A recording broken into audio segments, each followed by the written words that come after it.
كل سنة وحضرتك طيبة، كل سنة وانتم طيبين. احنا بس كنا عايزين نسألك ايه رأيك في الحركة دي؟ بقول لهم ربنا يخليكم لينا ودايما نبقى مع بعض حلوين، وطول عمرنا عايشين مع بعض متربيين مع بعض ومفيش فرق، وربنا ما يبعدناش ابدا عن بعض، ويبعد عننا الناس الوحشة يا رب.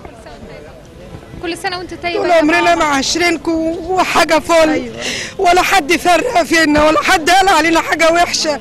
أنا عندي جارتي بقالها 30 سنة قصادي، جوزها مات ربت لها ابنها وعايشين مع بعض أكل وشرب مع بعض. جارتي متجوزة معايا واحنا في إعدادي، وجت اتجوزت معايا في البيت وعايشين سوا وربت لها عيالها كلها، وعيالي هي اللي ربتهم لي، وفي الوحش مع بعض وفي الحلو مع بعض. منهم لله اللي بيفرقنا. لا هنفضل كده يا ماما، هنفضل مع بعض ايد واحدة. ايه رايك في الحركه؟ جميله جدا والله، وتسلم الفكره اللي عملتها يعني.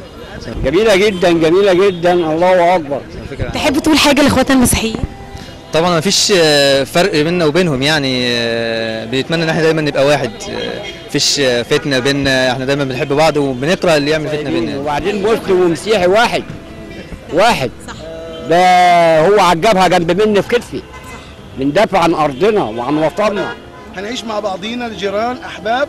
اوصانا عليكم النبي صلى الله عليه وسلم، وعمر بن الخطاب وصى عمرو بن العاص في فتح مصر عفوا الا يهدم كنيسه. ومش وقت خلاف دلوقتي، هي بلدنا واحنا ضيوف، هم ضيوف علينا ولا هي بلدهم واحنا ضيوف علينا؟ لا، انا ليا ارض هي ملكي وهم ليهم ارض هي ملكهم. نعيش مع بعضينا في سلام زي ما الكتاب المقدس عندهم بيقول ان احنا نعيش في سلام. احنا قرآننا اللي نؤمن بيه بيأمرنا ان احنا نعيش في سلام، ولكن في حدود انه يحترم عقيدتي كما يحتاج مني ان احترم عقيدتي.